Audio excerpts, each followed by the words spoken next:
আমরা প্রত্যেকেই কীটনাশক বা পেস্টিসাইড সম্পর্কে কম বেশি সবাই জানি। কীটনাশক হলো এমন একটি রাসায়নিক পদার্থ যা ফসলি জমিতে ব্যবহার করা হয়, সেখানে আসলে পোকামাকড় কিংবা রোগ বালাই দমন করার জন্য। কিন্তু এই কীটনাশক বা পেস্টিসাইড যদি আমরা বেশি পরিমাণে ব্যবহার করি, সেক্ষেত্রে আসলে আমাদের উপকারের চেয়ে সামগ্রিকভাবে ক্ষতি হওয়ার সম্ভাবনা সবচেয়ে বেশি।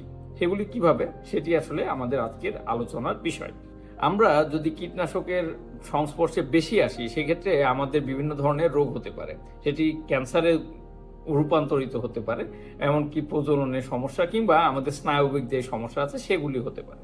আমাদের দেশে ক্যান্সারের পরিমাণ, অর্থাৎ ক্যান্সার রোগীর পরিমাণ যে প্রতিনিয়ত বেড়েই চলছে, আমার মনে হয় যে এর অন্যতম একটা প্রধান কারণ হতে পারে যে আমাদের দেশের মানুষেরা বা আমরা যারা আছি তারা এই ধরনের ক্ষতিকারক কেমিক্যালের সংস্পর্শে অনেক বেশি আসি। ঠিক এই কেমিক্যালের সংস্পর্শে আসা ছাড়াও আসলে প্রাকৃতিকভাবেও কীটনাশক অনেক বিরূপ প্রতিক্রিয়া প্রভাব ফেলে। সেগুলি কি? সেগুলি হলো, ধরা যাক আমাদের কীটনাশকগুলি মাছের যেই পুকুরগুলি আছে অথবা যে জলভূমি আছে সেখানে ছড়িয়ে পড়ে, সেক্ষেত্রে কিন্তু আসলে মাছেও এই বিভিন্ন ধরনের কীটনাশকের যেই উপাদানগুলি আছে সেগুলি জমা হতে পারে, এবং সেগুলি কিন্তু ইনডিরেক্টলি আবার আমরাই ভক্ষণ করি এবং আমাদের শরীরে ফিরে আসতে পারে।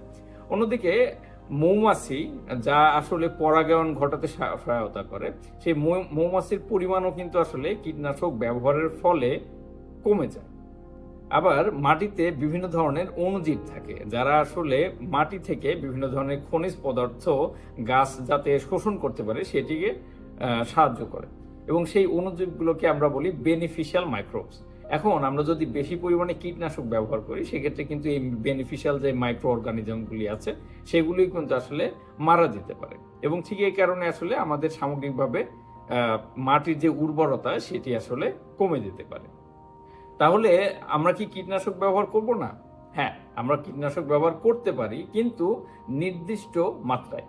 এবং এর জন্য আসলে আমাদের কীটনাশকের বোতলের গায়ে যেই লেবেলিং থাকে, অর্থাৎ যেই পরিমাণে লেখা থাকে যে আপনি এত লিটার পানির মধ্যে এতখানি আসলে এটিকে মিশিয়ে নেবেন, ঠিক সেটি আসলে অনুসরণ করতে হবে। আপনি যখন কীটনাশকটা স্প্রে করছেন, তখন যদি বেশি বাতাস থাকে সে সময় আসলে কীটনাশকের এই স্প্রে পরিমাণ আসলে কমিয়ে দিতে হবে, অর্থাৎ আপনি সকালে বা বিকেলে অথবা এমন একটা সময় স্প্রে করবেন যখন আসলে খুব বেশি বাতাস থাকে না, যাতে করে এই কীটনাশকের যে উপাদানটি সেটি আসলে পাশের জমি বা পাশের যে খালবিল আছে সেখানে যাতে ছড়িয়ে না পড়ে। আরেকটি বিষয় আসলে খুবই আমাদের লক্ষ্য রাখতে হবে, সেটি হলো যে আমরা যখন কীটনাশককে জমিতে স্প্রে করি, তখন আসলে অনেক সময় আমরা খালি গায়ে থাকি অথবা আমরা কোনো প্রকার প্রোটেকশন ব্যবহার করি না। ঠিক এই সময় আসলে আমাদের শরীরে আসলে কীটনাশকের যে উপাদানগুলি আছে সেগুলি আমাদেরকে ক্ষতি করতে পারে। ঠিক এই কারণে আসলে বিশ্বের বিভিন্ন দেশে যখন আসলে কীটনাশক স্প্রে করে, তখন কিন্তু তারা গ্লাভস কিংবা মাস্ক অথবা এমন একটা পোশাক পরিধান করে যাতে আসলে সেই কীটনাশকের যেই উপাদান আছে সেগুলি আসলে গায়ের সরাসরি সংস্পর্শে না আসে।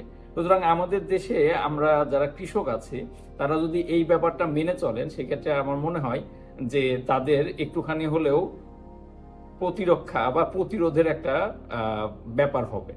এবং স্প্রে শেষে আপনার কীটনাশকের যে বোতলটি আছে সেটি আসলে আপনি ডিরেক্টলি কোনো একটা নদী বা কোনো একটা পুকুরে ফেলে দিবেন না, কারণ এর ফলে আসলে এই কীটনাশকটি ওই যেই নদী বা পুকুর সেখানে আসলে একটা পরিবেশের বিপর্যয় ঘটাতে পারে।